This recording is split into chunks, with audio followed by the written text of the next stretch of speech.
कहानी की शुरुआत में हमें ईजिन का घर दिखाया जाता है, जो ईजिन बैठा हुआ रहता है और फ़ोन की तरफ देखते रहता है, जैसे कि फ़ोन का इंतज़ार कर रहा होता है। तभी वो घड़ी के पास देखता है जिसमें 4 बजे होते हैं। ईजिन फिर पुशअप मारने लगता है। तभी फिर हमें एक बार और घड़ी दिखाया जाता है जिसमें 7 बजे होते हैं। फिर ईजिन पुलअप्स मारने लगता है और फिर तभी वो नीचे उतरते हुए अपने पसीने पोंछने लगता है और कुछ सोचने लगता है। तभी वो उस फ़ोन के पास फिर दोबारा देखता है।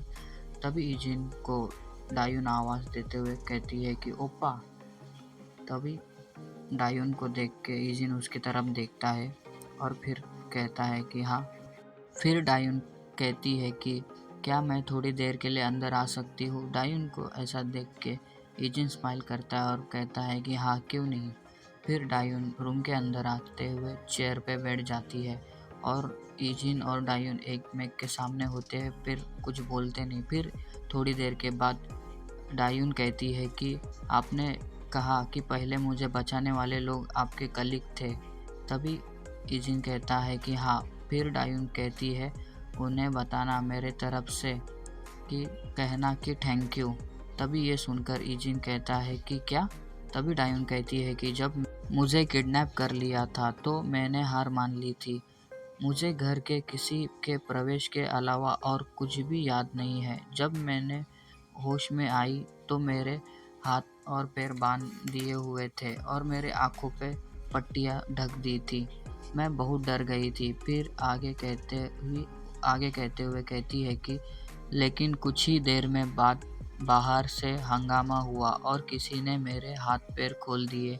जिस व्यक्ति ने मुझे बचाया उन्होंने एक बात कही कि अब यह ख़त्म हुआ, मैं अब तुम्हारे भाई के पास ले चलूँगा।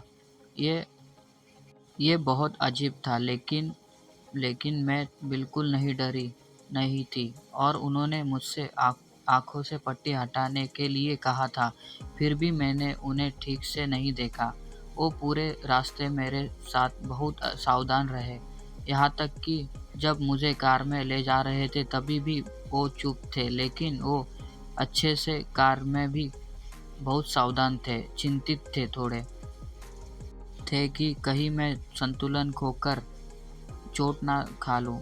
ये सुनकर ईजिन सोचने लगता है। तभी डायुन कहती है कि आप उनके बहुत करीब रहोगे। उसे हँसता देख ईजिन हैरान हो जाता है और शांत होते हैं। फिर थोड़ी देर बाद कहता है कि वो मेरे फैमिली की तरह है। तभी डायुन कहती है अच्छा ऐसा, प्लीज़ तुम मेरे लिए उनसे थैंक यू बोलना। तभी ईजिन कहता है कि हाँ, मैं उनका ज़रूर बताऊँगा। फिर सीन शिफ्ट होता है और हमें एक कर्नल को दिखाया जाता है जो कह रहा होता है कि हमारे 3 बेस पर हिट हुए हैं। तभी सामने वाला आदमी कहता है कि हाँ, भले ही बेस अलग-अलग देशों में थे, उन पर एक ही टाइम पे और एक ही समय पे हमला हो गया। तभी वो कर्नल कहता है कि इसका मतलब यह है कि यह कोई संयोग नहीं था। वो कौन लोग हैं जिन्होंने हमें छूने की हिम्मत की थी? तभी दूसरा आदमी कहता है यह एक अनुमान है, लेकिन ऐसा लगता है जैसे यह नंबर थे। तभी कर्नल गुस्से में कहता है कि क्या नंबर? तभी दूसरा आदमी कहता है कि हाँ नंबर, पर हम हमला करने की कोशिश कर रहे पागल डॉग को भी उन्होंने टेक डाउन कर दिया और ऐसा लगता है कि वो हमें कुछ चेतावनी दे रहे थे कि उसकी मदद करना। तभी कर्नल कहता है कि इसका मतलब यह है कि हम पागल डॉग और अन्य दोनों के नंबर से हार मान सकते हैं। तभी वो आदमी कहता है कि हम भी इसी सॉल्यूशन पर पहुँचे हैं कि कर्नल बैडस लुक में कहता है जाओ सभी नंबर पर नज़र रखो और उनको छूने की हिम्मत मत करना। तभी वो आदमी कहता है कि ठीक है सर। तभी सीन शिफ्ट होता है, हमें ईजिन स्कूल में जाते हुए दिखाते हैं रास्ते में। तभी ईजिन को कोई पीछे से आवाज़ देता है। तभी ईजिन पीछे मुड़ के देखता है तो 2 क्यूट लड़कियां ईजिन को कहती है कि क्या तुम अपना नंबर दे सकते हो? ईजिन उनकी ओर देख के कहता है अरे सॉरी, मैं अपना नंबर उन लोगों को नहीं देता जिन्हें मैं नहीं जानता। तभी उसे देखते हुए एक लड़की देखती है, ये कोई नहीं अपनी यूना रहती है। यूना ईजिन को देखते हुए सुखजुक यूना के पास देखने लगता है। तभी पीछे से कोई कहता है कि वह फिर से उसी के साथ अपना दिन शुरू कर रहा है। ये कोई नहीं, ये ली होता है। ली आगे कहता है कि खैर, मैं उसकी शक्ल देखकर समझ सकता हूँ कि, लेकिन क्या यह बहुत ज़्यादा नहीं हो रहा है? हर दिन कोई बार बार उससे नंबर मांगने आ जाता है, लॉल। तभी यूना ली से कहती है कि क्या तुम जेलसी फील कर रहे हो? तभी ली कहता है कि खैर, शायद थोड़ा सा। तभी ली यूना से कहता है कि इससे इम्पोर्टेंट यह बात है, क्या तुम हर बार उसके साथ सहमत हो?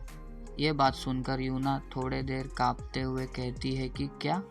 तभी ली कहता है, क्या तुम्हें इसे इस तरह देखकर परेशानी नहीं होती? मुझे लगता है कि यह सचमुच मेरी नसों पर असर करेगा। ये सुनकर युंगसुक भी कहता है कि मेरे भी। तभी भी पार्क कहता है, मुझे पता है कि ईजिन ऐसी पर्सनालिटी, लेकिन यह मुझे हर बार चिंतित कर देता है। ये सुनकर यूना के होश उड़ जाते हैं। तभी यूना उसे कहती है कि क्या?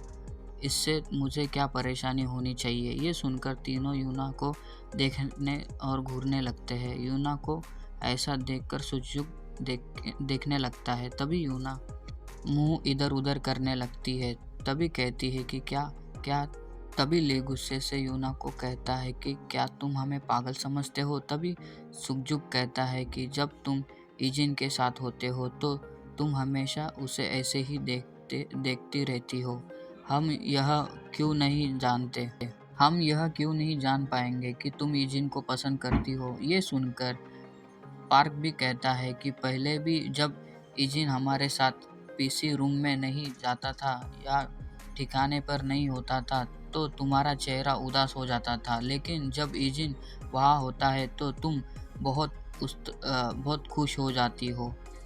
ये सुनकर यूना के चेहरे लाल हो जाते हैं और वो ब्लश करने लगती है और कुछ नहीं कहती। तभी सुखजुक आगे कहता है कि क्या तुमने सोचा कि वह इसे नहीं देख रही हो? तभी ली कहता है कि क्या तुम हमें पागल समझती हो? तभी पार्क कहता है, सुखजुक असली प्रॉब्लम है, यह कभी भी ये नहीं बता पाता, इसलिए उसे पता नहीं चलता। तभी सुखजुक ये सुनकर कहता है कि मैंने कहा ना, ज़रूरी नहीं समझता। ये सुनने के बाद यूना ज़ोर से कहती है कि बस हुआ, ये काफ़ी है। सभी लड़के उसके पास देखने लगते हैं। तभी यूना को देखने लगते हैं। तभी यूना पीछे मुड़ के कहती है कि मैं ठीक हूँ, इसीलिए इसके बारे में चिंता करना बंद करें, मैं ठीक हूँ। तभी ली कहता है, यूना, वह इससे संबंध बनाने से स्वरूप में कमज़ोर है। मैंने सोचा कि वह अधिक अस्वस्थ होगी। ये सुनकर सुखजुक एक राहत की सांस छोड़ता है। तभी हमें क्लास का सीन दिखाया जाता है। तभी यूना को दिखाया जाता है जो अपने ख्यालों में खोई रहती है। ये सोचती रहती है कि ली ने उसे क्या कहा था, मैं यह क्यों नहीं पता कि तुम्हें ईजिन पसंद है। यूना सोच में रहती है। फिर वो ईजिन के तरफ देखने लगती है। तभी ईजिन यूना के पास देखने लगता है। तभी यूना अपनी मुंडी चेहरा दूसरे जगह कर लेती है। ये देख के सुजुक यूना के तरफ देखने लगता है। फिर यूना अपने ही खोई रहती है। तभी ईजिन थोड़ा सा उसके ओर देखने लगता है। अरे यार, ईजिन अपना शक लौंडा है, क्या उसकी लव स्टोरी हो पाएगी? वो कुछ जानता भी नहीं उस बारे में। तो देखते हैं आगे के चैप्टर में। चलो बाय, मिलते हैं अगले एपिसोड में।